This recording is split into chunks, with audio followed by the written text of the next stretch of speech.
මේ කියන්න යන්නේ ඉතාම දුක්බර සිදුවීමක් ගැනයි. ඔහු නමින් පසිඳු ප්‍රනාන්දු. ලංකාවේ ලාබාලතම බැලුන් ගුවන්නියමුවක් සහ ලංකාවට හිටපු එකම බැලුන් පයිලට් කියලා තමයි අපිට දැනගන්න ලැබුණේ.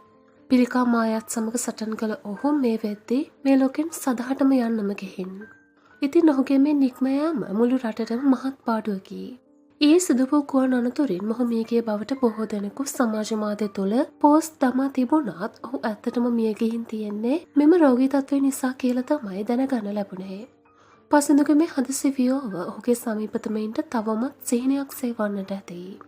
සමාජ මාධ්‍ය ඔවුන්ගේ සටහන් වලින් පෙනී යන්නේ පසිඳු හොඳ හදවතක් ඇති තාම කරුණාවන්ත තරුණයෙකු බවයි. ඉතින් ඔහුට ආදරය කරන ඔහුගේ සමීපතමයින් සමාජ මාධ්‍යයට එක් කර තිබුණේ ඊ සිදු වූ ගුවන් අනතුරට පසිඳුගේ මරණය කිසිදු සම්බන්ධයක් නොමැති බවයි.